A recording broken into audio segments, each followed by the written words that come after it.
my name is Utsav. I manage the small cap fund at PGIM. I see a lot of familiar faces in the crowd. I think I've met them over the last 2 days. So I've been hosted in Chennai for the last 2 days, and let me tell you, I love this city. So I think they are going to have to pull me off the stage because I will not stop talking. So just a little bit about myself and the firm that I represent. So PGIM is Prudential in India. For all those who may not be aware, we are in the midst of a takeover. Over the next 2 to 3 months, we're in the process of being acquired by the TVS group. Yes, the same TVS as in TVS Motor family. That process will get completed over the next 2 to 3 months. I'm starting with this because I want to clarify all the questions right up front before I actually get into small caps, because that's the most exciting part, right? Personally, I joined PGIM 3 years ago. I have been managing the small cap fund since May of 2024, so it's been 2 years and 3 months for me. I also look at the multi-cap fund along with my colleague Vivek, apart from some of the other funds. If there are no more questions on me or the firm, I would like to speak to you all about small caps today. Is that all right? Yes. Perfect, great. So let me start off with a question right off the bat, right? Just to ensure that you guys are awake. How many of you all have clients who are disappointed with small caps over the last 2 years? Just raise of hands, please. Right? I think more or less the questions you're getting is, there are no returns, what is happening, why are there no returns? To answer the question of how we are looking at small caps 2, 3, 4 years from now, and can they deliver returns in a meaningful way, right? We can never give the actual numbers, but will they deliver good returns 2, 3, 4 years out from now? You have to understand what has happened in the last 2 years. So I want to take 5 minutes of your time just to understand what went wrong in the last 2 years. There are 4 things that have happened in the last 2 years. First, the primary reason of why small caps have not delivered returns is our own mistake. Back in October 2024, when markets were at their peak, the expectations that were built into small caps were way too high. So I remember, and I guess most of you would already know this, but small cap returns are a function of the profit growth of the small cap companies that are in it. Ballpark, everybody agrees? Now, back in October 24, the expectation of profit growth of the small cap index for the next 2 years was 27% each year. Why was it so high? We had just come off COVID, growth was very strong. And what the market thought is last 2-3 years is 25% growth, therefore next 2-3 years will also be 25% growth. But the reality is we came off a very low base, we made a base, and then from there on growing at 25% was always going to be very difficult. But now valuations were at an all-time high, so you have to justify why you are paying such valuations. So everybody made up stories, look at the growth, India this, India that, and therefore expectations were at a high. If you see the blue line over there, that is in actual rupees, the profit expectations of 1 year forward at every point in time. What does it mean? January 2024, the blue line, which is a small cap index, 100 rupees of profit was expected. It's an example, right? I've rebased everything to 100. Today, 1 year forward, still 100 rupees is being expected. What does that mean? That actual growth never came. Every time the market went forward, expectations kept getting downgraded. So at one point of time, we were expecting 130 rupees of EPS, and then you see a huge downgrade. That was problem number 1. Problem number 2, geopolitics. I think this everybody is well aware of. Since middle of 24, one after the other, we are talking about some political news in India or globally, right? Whether it be Indian elections, US elections, India war, Palestine war, Iran war, oil shock, something or the other keeps happening. Point number 3, for an FII, India is no longer looking as attractive as it was 2 years ago. Why is that? Globally, AI is a very hot theme. Everybody wants to invest in artificial intelligence. I'm sure if I spoke about my portfolio, a lot of you all will ask, what are you doing in AI? Everyone wants to invest in AI. On the AI scale, China, Taiwan, and Korea are extremely high as far as the kind of companies that are participating in the AI rally goes. For example, Artificial intelligence needs data centers need chips, data centers need memory. Memory is basically the RAM on your phone. Those are manufactured either in Taiwan or they are manufactured in Korea. So if you see on the chart to the left, the profit growth expectation for Korea and Taiwan for 25, 26 and 27 is significantly ahead of India. Now make no mistake, I'm not saying India is bad. India is a very good number at 14%. It is just that someone else is looking very attractive. Remember, the growth in China, Taiwan and Korea is driven only by one theme. 60 to 70% of their market capitalization is led only by 2 or 3 companies. And they are all in only chips, only memory. If this theme tomorrow goes down, then India will again start looking very attractive. But because AI is a theme today, if you look at the chart to the right and you see this big negative number of minus 29 billion, FIIs have been pulling money out of India and reinvesting it elsewhere. But historically, and I know most of you guys would have seen not only this cycle, but the cycle previous to this, the cycle previous to that, if you all think about it, if market valuations are at a high, if geopolitics becomes an issue, and if FIIs start pulling out money, typically, historically, Indian markets have easily crashed by 20-25%. Small caps sometimes even more. This time, however, because domestic inflows have been so strong, mutual funds are garnering so much money, markets are not falling. Right? So every time an FI leaves, domestic plugs in that gap. Right? Because of this construct, neither is the market going down, nor is it going up. Every time it goes up by 10%, somebody comes and says everything is very expensive.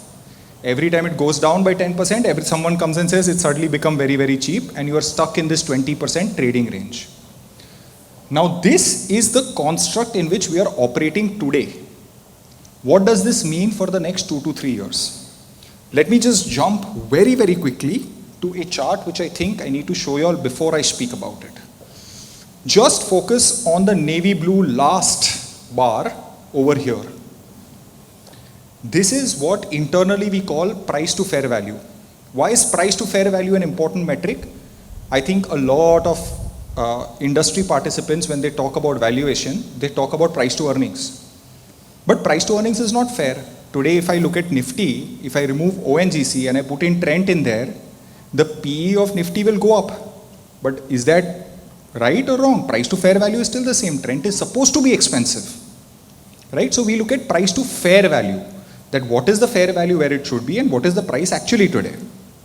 To that, what we've noticed is large caps are actually in the value zone.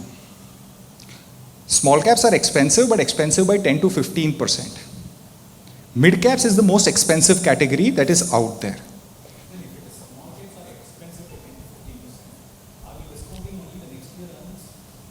Trailing earnings. We're not discounting any earnings, and that is the point I was going to come to. It is based on trailing earnings. So on trailing earnings, it doesn't factor in the next year growth at all. So as a fund house, and I'm going to get this out of the way because this is a fund house philosophy, and then I'll tell you all what I'll think. As a fund house, we prefer large caps, heavy value, low in momentum, followed by small caps, followed by mid caps. Personally, if you ask me, as a small cap fund manager, what I feel, I think next 8 to 10 months may continue to remain dicey. There is no reason for FIs to come running back. Domestic inflows are still strong. Earnings are still getting downgraded. Things might be difficult. But according to me, in 2029 or 2030, you will look back at this 26 period of flat returns and say, boss, market gave me 1 full year to invest. And I did not invest at that point of time because I got carried away with the noise on Iran, on Trump, on politics, some state election somewhere. All of that was happening. I was listening to all of that. I got scared. The reality is that from a 3 to 5 year perspective, small caps are looking more attractive than in any time in the last 5 years. And I'll give you all reasons for that. Reason number 1. Back in 2019, the number of small caps that were there above 2,000 crores in market cap. Why am I saying 2,000 crores in market cap? Because 2,000 crores market cap plus is typically what a mutual fund a fund manager typically invests in. Below 2,000 crores is very, very rare, very, very few. There were 253 listed companies classified by AMFI as small caps, above 2,000 crores in market cap. Today that number has grown to 908. Not only has the number of companies increased, but today as a small cap fund manager, I have the advantage that I don't have to understand macro. If I understand or like a specific segment of the economy that is growing fast, I can target it and I can invest in it. To give you all an example, I may be positive or negative on consumption. Maybe consumption trends are strong, consumption trends are weak. But I am very positive on food delivery. So what do? I go and buy a company that is primarily operating in the food delivery space.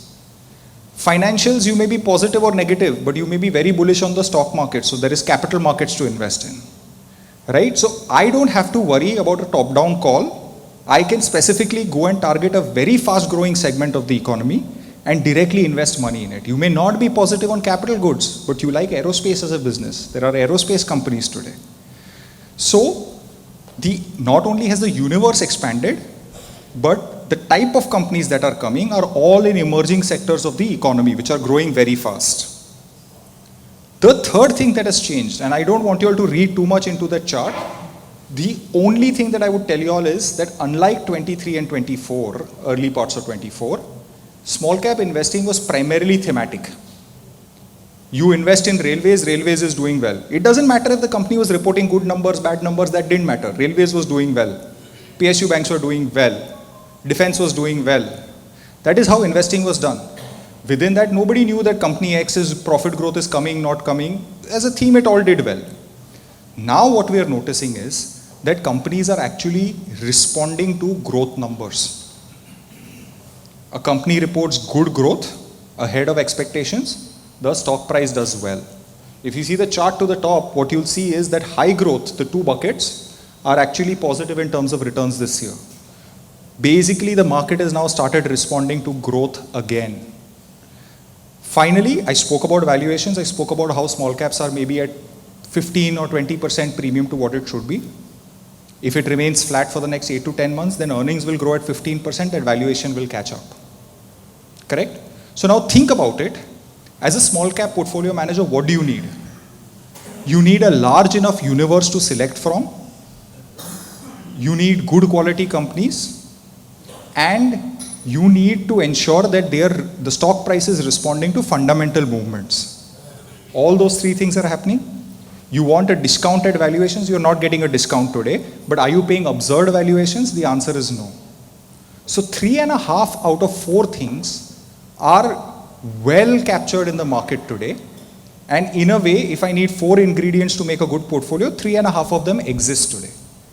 Right? So my sense is that 3 to 5 years out, you will probably be looking back at this point in time saying, I should have accumulated more small caps and I did not. Finally, I'll just take 2 to 3 minutes to speak about what we are doing in our small cap fund.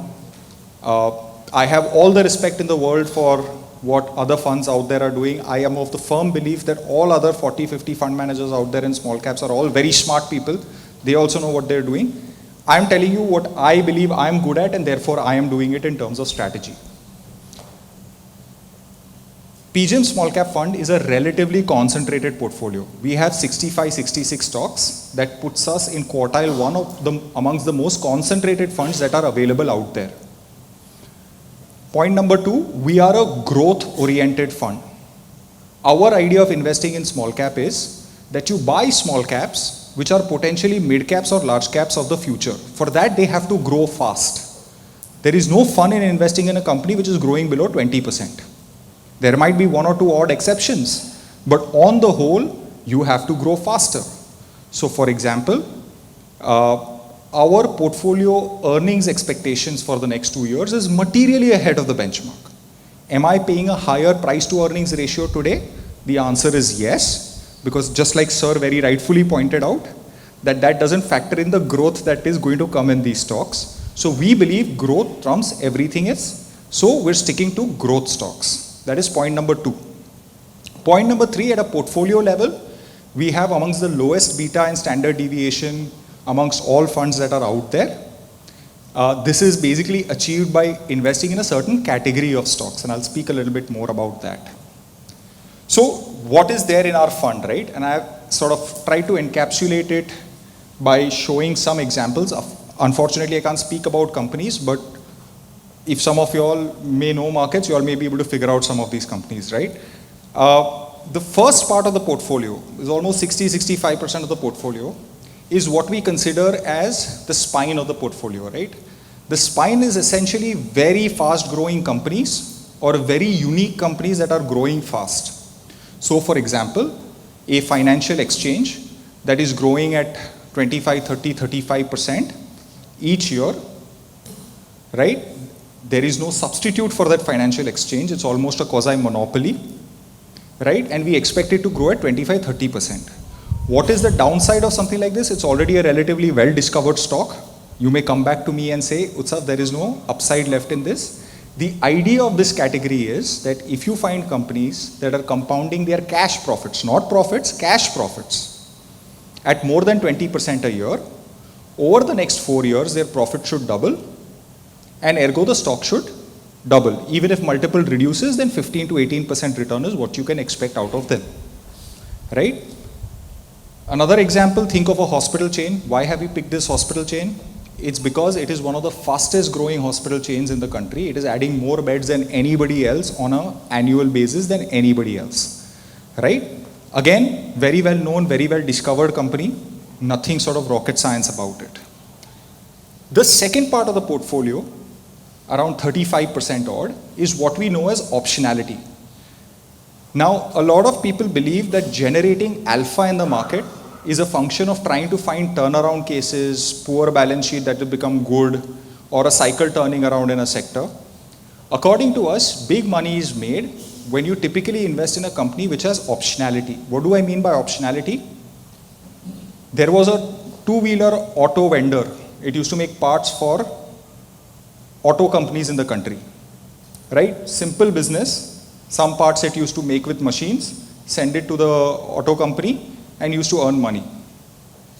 For 4 or 5 years, this company had been investing in building an aerospace division. Again, machined parts, but just selling it to aerospace clients like Boeing. So when we looked at this company, we thought, if it remains a two-wheeler business, then profits will grow at 10-12%. That should be ballpark your returns. But if over and above that aerospace division does take off, then potentially profits will grow much faster, valuations could potentially re-rate, and that is where you potentially end up making outsized returns in these companies. Let me give you another example. This might be a little bit more relatable. There is a pharma company which makes pharma products, completely beaten down because China was dumping some of these products in India. The prices of these products have now started recovering, and the stock sort of started stabilizing. Now this particular company has come out with 2 innovated products which it has innovated on its own. It is patented globally. It is looking for partners to sell it to, right?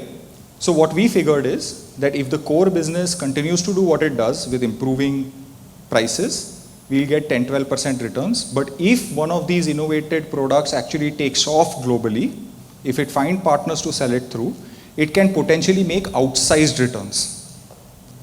We did not participate in a company with poor management. We did not participate in a company with a bad balance sheet. We did not participate in a company hoping that things will become better because cycle ghumega. It was just a bet on an option value that was embedded into the company. Right? So this is the second part of our portfolio that we typically invest in. And together, what you get is that during bad market cycles, the spine of the portfolio, the quality part of your portfolio protects downside, which is why our beta and standard deviation is low. And then whenever some of these optionalities take off is when you end up making the alpha that you require. Right? And finally, I'll close off my discussion with sort of the themes that we are bullish on today and that dominate at least the small cap portfolio. The number one theme for me is healthcare or hospitals. I think I've spoken about one hospital chain, But let me tell you what we believe has intrinsically changed in hospitals. 10 years ago, whenever a company used to put up a new hospital, it used to take 4 to 5 years to break even at a profit level. Now, that number has shifted to 2.5 to 3 years. What has changed? The demand for tier A branded hospitals has shot through the roof. Post-COVID, everyone has medical insurance. Nobody wants to risk going to a nursing home or a tier B hospital. If somebody falls sick or has an emergency, they want to go to a well-recognized branded hospital immediately. So believe it or not, most of these hospitals are not expanding into tier 3, tier 4 like you would believe. They are still growing in tier A metro cities. In Bombay, just in western suburbs in a 10 square kilometer radius, there are 3 new hospitals coming up, all branded. One by Medanta, one by Max, right? The second theme that we are bullish on is pharma. Within pharma, there is a category of stocks that I'd like to speak about called CDMOs. What are CDMOs? Correct, perfect. So India historically was considered pharmacy of the world. But what India used to make are generic drugs. What are generic drugs? Drugs that you have on a day-to-day basis, but are no longer under any copyright or patent protection. Ibuprofen, paracetamol, your azithromycin, all of these. We used to make it and we used to export abroad. Very limited innovation over there. What these CDMOs are doing, they are partnering with global pharma companies like Abbott, Pfizer, and working on their innovation programs with them. So whenever they come out with a new drug which is under patent or copyright, they are being co-developed and manufactured by these CDMOs. It is a very fast growing market. There is one thing important that has changed over here is that US in law has said that we are hesitating or do not want to work with Chinese CDMOs anymore. And a lot of the incremental business or new business is shifting towards Indian companies. I'll quickly go through the next 3 themes. I think most of you all will be aware of that. So SaaS is a very big bet for me. SaaS are basically software companies. We do not have any IT services. We have a very small allocation to IT services in the portfolio today, but we are very, very big on software companies out of India. Defense, I think for private companies in defense, things have changed for the better quite materially over the last 4 or 5 years. What you've seen is what has critically changed for us is that now the Indian armed forces are placing orders directly to these private companies. Earlier, they would have to go through DRDO to place these orders. In a result, that was leading to a lot of inefficiency. Let me give you all one example. I don't know whether I can on an open forum or not, but I'll still take a shot at it. There is a particular product that was the raw material of the product was being made in India. The company that was making it in India was selling it to a company in Israel. That Israeli company was buying it, making the final product and selling it to India at 4 times the price. This is until the armed forces realized, boss, what is going on? Why are we paying so much? And they came to this particular company and said, why are you all not making the final product? This company said, we can, but DRDO doesn't have the technology. We have it. So then the armed forces started directly placing orders to that, which is why recently you're hearing so much about private defense companies that are out there. It's because now suddenly they're getting orders directly from the armed forces. And finally, I'd like to speak a little bit on consumer tech. I know that lots of people have very varied opinions on some of these companies and valuations. One thing I will just tell you guys to think about, how quickly can these businesses grow? It is a crazy number. Your quick commerce guy who comes to your home to give grocery was non-existent 5 years ago. Today they are processing more than 120 crore orders a year. That is a crazy number if you ask me. There is an online teaching platform which got listed 6 or 7 months ago. They entertain 50 lakh or train 50 lakh students a year. If you had told me 10 years ago one coaching class is going to train 50 lakh people in a year, I would have told you it's impossible. This company is 4 years old. What I'm trying to say is, while consumer tech looks expensive, think about their ability to grow very fast in a country that is willing to adopt technology. Believe it or not, we are amongst the 4 leading companies in adopting new technologies. Mobile phones today is in the hands of everyone. Digital payment penetration is the highest that you see anywhere in the world in India. You don't see local kirana shops having Paytm or UPI, this thing anywhere else in the world. Here you can, even for paying 1 rupee. So Indians are very good at adopting technology, and therefore these companies are growing very fast. So I'll stop here. I'll just summarize saying that I think this is a fantastic time from a 3 to 5 year perspective to accumulate your small caps. You will most likely regret not adding to it at a time when the market was giving you an opportunity by going sideways. Next 8, 10, 12 months may continue to remain choppy, but who can time markets? No one can.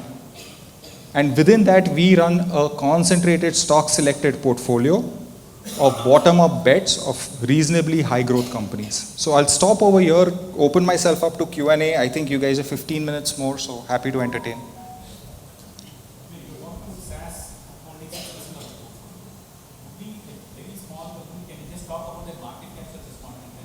Yeah, so SaaS, for those who may not be aware, are software companies, right? So these are not companies that are IT services. They have their own software which they go and sell to enterprises. To give you all the most basic example, Excel is a software. The ones that you see in our portfolio are all between 5 to 10,000 crores in market cap, right? All of them, 90% of their revenue is outside India. So what do these companies do? So I'll speak about one of them. I can't name it, but one of them goes to media companies in the US and in Europe, tells them to digitize their content. See, today even a company based out of Tamil Nadu, one of the largest TV channels in Tamil Nadu, doesn't have a streaming service, right? And the future is all on streaming. We all watch everything on Netflix and all of that.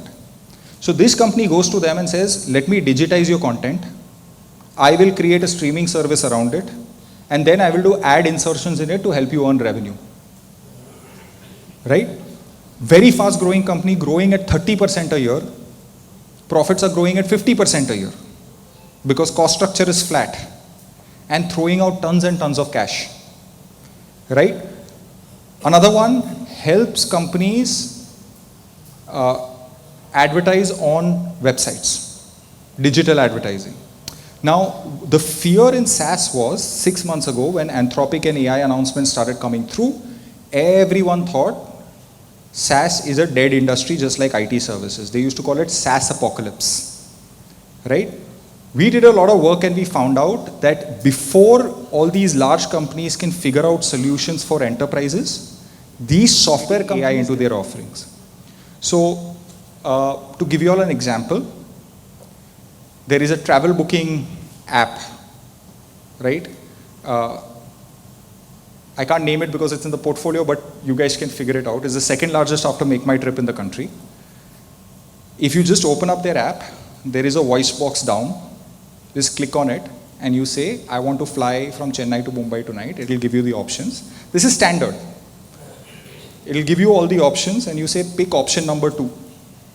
It will pick option number 2 and say, okay, go ahead and book it. It will directly take you to the payments page. This is just very basic, but what I'm trying to say is these software guys are smart. They are integrating AI into their offerings before AI can get to their offerings. So that is why it's a very big bet for us. It's played out quite well till now. We believe it will continue to play out.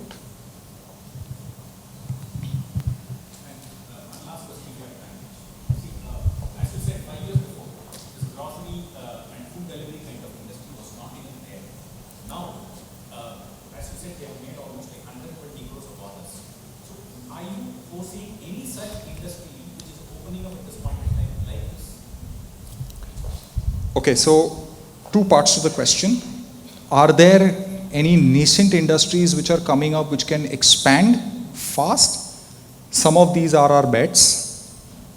Can they expand at the scale of which some of these have? The answer is no. The answer is... Does the numbers increase? That's my question. And all these years, last 5 years, does the numbers increase over a period of time? In terms of new nascent companies trying to expand New nascent companies that are available for buying today in the small cap universe have increased almost 3x. Right? I'm telling you, some of these sectors that I'm talking about, aerospace or CDMOs, they never existed as proper investable sectors 5 years ago at all. And in the future, India's growth is going to be driven by these companies. It is not going to be a traditional fuddy-duddy retail company that is going to grow at 30%. It's these companies that are doing quick commerce, the new generation stuff that are going to be faster, and most of them today are populated in the small cap. Do you buy outside the small cap? That's an excellent question because I had to answer that at some point of time. Today, out of my portfolio, 17% are mid caps, and I'm saying mid caps because they are outside 250, by the way. 5% are large caps. I own those large caps only because I don't get a similar alternative in small cap. 30%, 25 to 30% of the portfolio is below 500. Guys, you all need to understand that the definition of below 500 needs to change.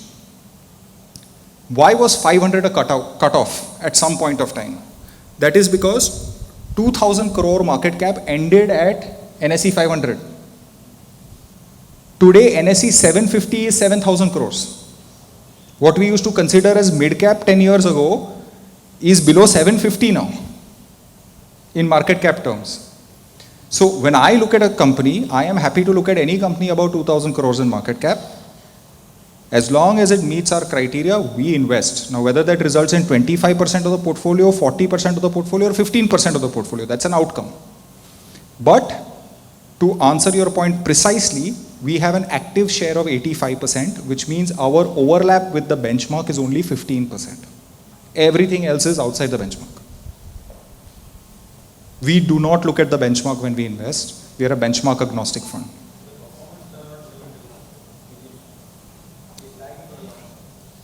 Sir, small cap fund has been doing fine.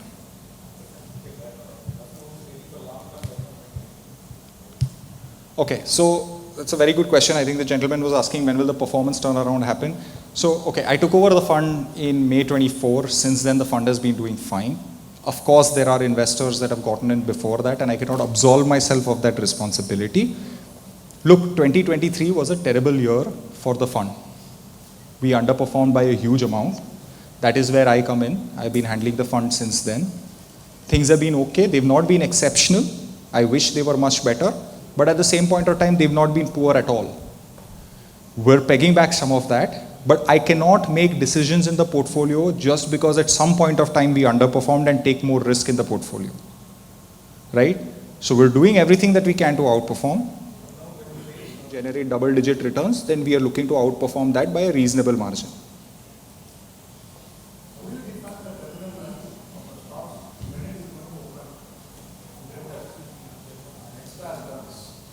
Terminal value.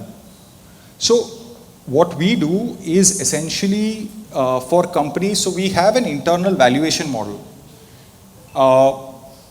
And then we backtest the current historical multiples with the model. So what I mean is, let's say a new IT services company is listing, or there is a new IT services company. We know that TCS's historical level is X PE. What does that imply in terms of the terminal value? It's a little bit technical, but basically to build in the current expectations and then putting in the terminal value as an unknown, we move around to get its historical multiple. So then we know that for that sector, that is the terminal value. And then we use it across companies in that sector. For some of the new upcoming sectors, it is a bit difficult. There we try to draw out our expectations over 10 years. And then just assign a value, but because time value of money is sort of fastly receding, terminal value doesn't move the needle. So the two-wheeler company is associated with aerospace. I guess it was in the last 6 months that become. That's because the aerospace revenue started coming through. That was the optionality playing out. Yeah. Great. Thanks So a lot. Thanks a lot, everyone for Mr. your Utsav. Actually, no. Please be on. No. Normally, what happens is when small cap comes to the stage, all the large cap distributors start talking about small caps. I mean, it never ends. we have to have the session for a week, but again, it will be incomplete only when it comes to small cap. So that's a kind of enormous potential, and thanks a lot, Utsav, for taking us through. And let me invite Mrs. Vimala to just hand over a token of momentum.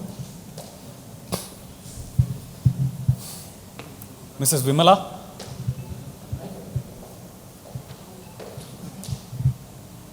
Now, somebody else can also represent for, in space of Vimala, actually. Ma'am, you haven't come, so why don't you come and just hand him a token of memento, please.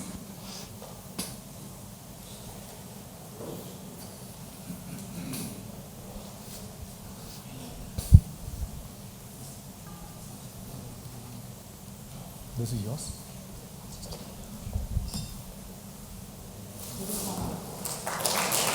Let's clear it out for Mr. Utsav, actually. Thanks a lot. Great insights, actually. And one more insider, which I thought I'll just probably put at this point in time, somebody wants to relate Mr. Utsav's presentation. Just look at last 6 months fact sheet, you'll figure out those companies. Thank you.